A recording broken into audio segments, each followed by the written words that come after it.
اعوذ باللہ من الشیطان الرجیم بسم اللہ الرحمن الرحیم۔ مسلمانوں سود در سود نہ کھاؤ کہ اصل میں مل مل کر دگنا چوگنا ہوتا چلا جائے، اور اللہ سے ڈرو، عجب نہیں آخرت میں تم فلاح پاؤ، اور دوزخ کے عذاب سے ڈرتے رہو جو کافروں کے لیے تیار ہے، اور اللہ اور رسول کا حکم مانو، عجب نہیں تم پر رحم کیا جائے، اور اپنے پروردگار کی مغفرت اور جنت کی طرف لپکو جس کا پھیلاؤ اتنا بڑا ہے جیسے زمین و آسمان کا پھیلاؤ، سجی سجائی ان پرہیزگاروں کے لیے تیار ہے جو خوشحالی اور تنگ دستی دونوں حالتوں میں خدا کے نام خرچ کرتے اور غصے کو روکتے اور لوگوں کے قصوروں سے درگزر کرتے ہیں، اور لوگوں کے ساتھ نیکی کرنے والوں کو اللہ دوست رکھتا ہے، اور وہ لوگ ایسے نیک دل ہیں کہ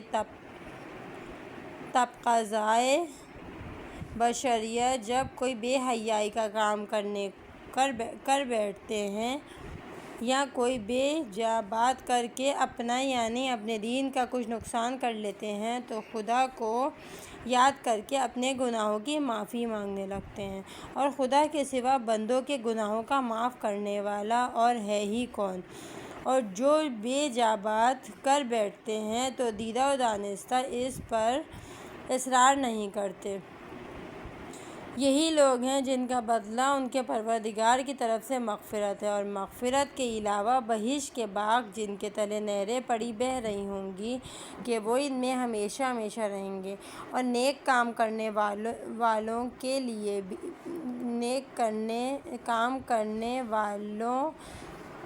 بھی کیسے اچھے اجر ہیں۔ مسلمانوں تم سے پہلے بھی بہت سے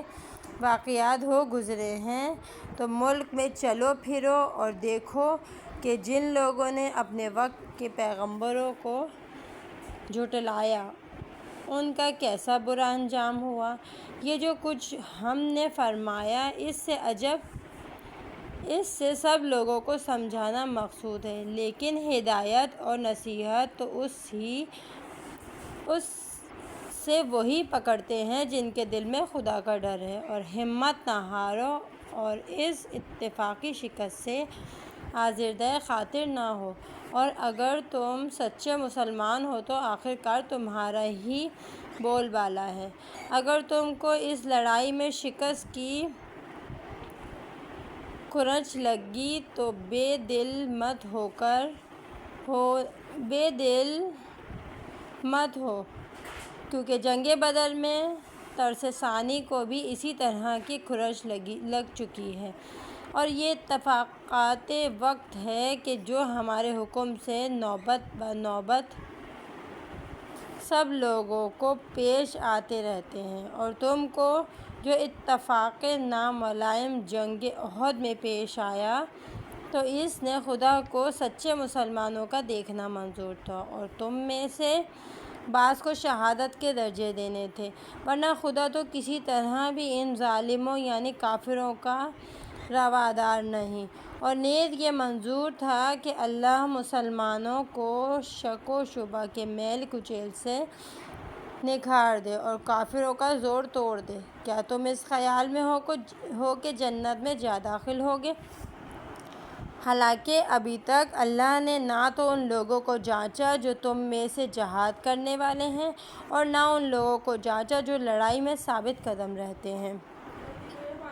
اور تم تو موت کے آنے سے پہلے خدا کی راہ میں مرنے کی آرزوئیں کیا کرتے تھے، سو اب تو تم نے اس کو اپنی آنکھوں سے دیکھ لیا، پھر لڑنے سے کیوں جی چراتے ہو؟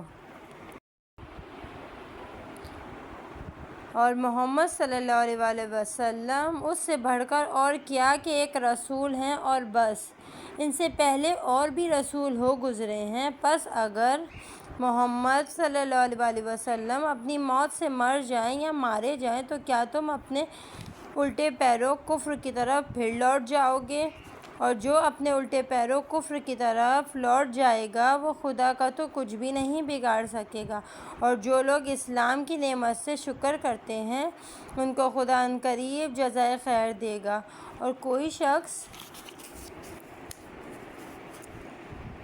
بے حکم خدا مر نہیں سکتا، ہر ایک کی موت کا وقت مقرر لکھا ہوا ہے، اور جو شخص دنیا میں اپنے کیے کا بدلہ چاہتا ہے ہم اس کا بدلہ یہیں دیتے ہیں، اور جو آخرت میں بدلہ چاہتا ہے ہم اس کو وہیں دیں گے، اور جو لوگ اسلام کی نعمت کا شکر کرتے ہیں ہم ان کو عنقریب جزائے خیر دیں گے۔ اور بہت سے پیغمبر ہو گزرے ہیں جن کے ساتھ ہو کر بہت سے اللہ والے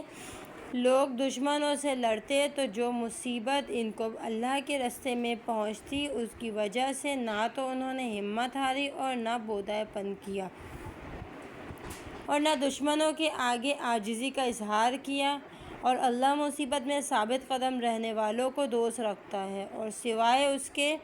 ان کے منہ سے ایک بات بھی تو نہیں نکلی کہ لگے دعائیں مانگنے کہ اے ہمارے پروردگار، ہمارے گناہ معاف کر اور ہمارے کاموں میں جو ہم سے زیادتیاں ہو گئی ہیں ان سے درگزر فرما، اور دشمنوں کے مقابلے میں ہمارے پاؤں جمائے رکھ، اور کافروں کے ایک گروہ پر ہم کو فتح دے۔ تو اللہ نے ان کو دنیا میں بدلہ دیا سو دیا، آخرت میں بھی اچھا بدلہ دیا، اور اللہ خلوص دل سے کام کرنے والوں کو دوست رکھتا ہے۔ صدق اللہ العظیم۔